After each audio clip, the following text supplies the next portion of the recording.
এই দেখো কি করছে বেলের শরবত। আবার দেখাচ্ছ কেন এগুলো? দেখাই, তুমি বেলের শরবত বানাচ্ছ, বেলের শরবত খাবে, সবাইকে একটু দেখাই। দেখুন দেখুন সবাই দেখুন কিভাবে বানাতে হয়, দেখুন বেলের শরবত বানাচ্ছে দেখো। এখন বাপ বেটা বেলের শরবত খাবে আর আমি খাবো আম মাখা।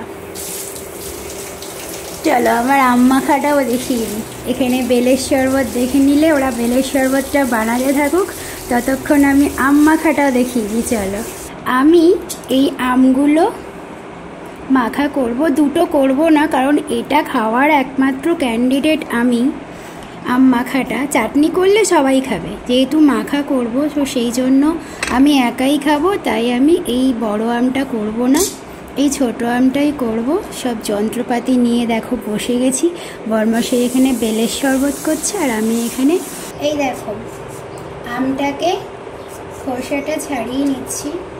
আমার এই পিলার দিয়ে ছাড়াতেই বেশি সুবিধে হয়, বটি দিয়ে যেন মনে হয় বেশি মাংসটা চলে যাচ্ছে, সেই জন্য আমি পিলার দিয়ে করি। পিলার দিয়ে দেখো একদম পাতলা পাতলাই হয়।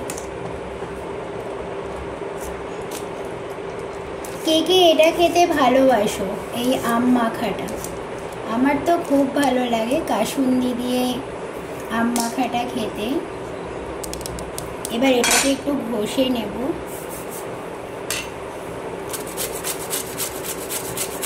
এটা দিয়ে ঘষলে একদম বেশ ঝিরিঝিরি করে হয় কাঁটাটা।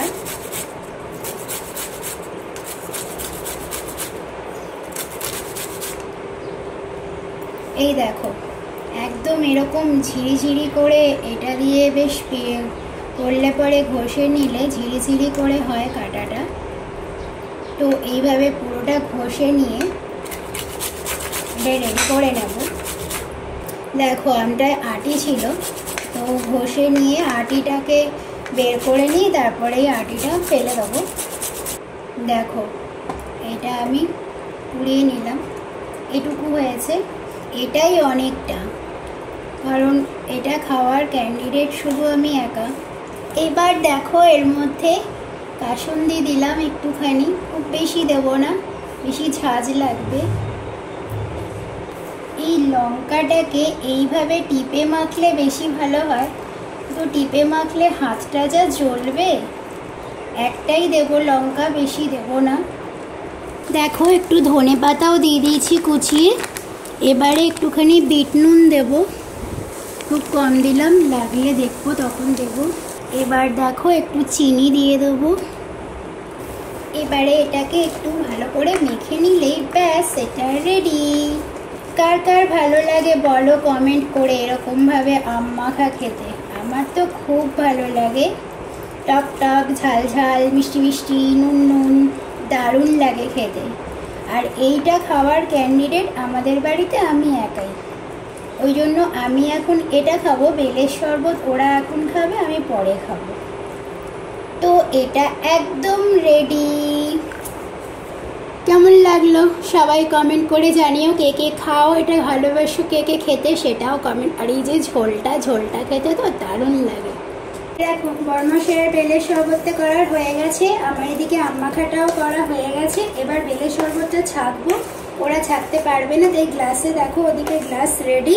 এবার আমি বেলের শরবতটা ছেঁকে দিয়ে দেবো। অনেকটা মোটা হয়েছে, আরও পাতলা করতে হতো।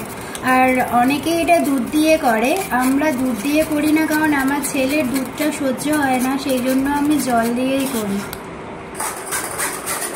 এই দেখো বেলের শরবত বানিয়ে শুরু ঘষে দিয়ে খেতে শুরু করে দিয়েছি। আর এখানে আমি এখনো ছাঁকছি, চলে আসুন চলে আসুন চলে আসুন, ব্যাপক হয়েছে, চলে আসুন। আমি এটাকে এখন এই বড় ছাঁকনি দিয়ে ছাঁকছি। এরপর এটাতে আরেকটু জল মিশিয়ে এটাকে একটু পাতলা করতে হবে, এটা প্রচন্ড ঘন। তো চলো ভিডিওটা এখানে শেষ করলাম। কেমন লাগলো সবাই কমেন্ট করে জানিও। কার কার বেলের শরবত খেতে ভালো লাগে, কার কার আম মাখা খেতে ভালো লাগে, কমেন্ট করে জানিও। দেখা হবে আবার পরের এপিসোডে। টাটা সবাইকে।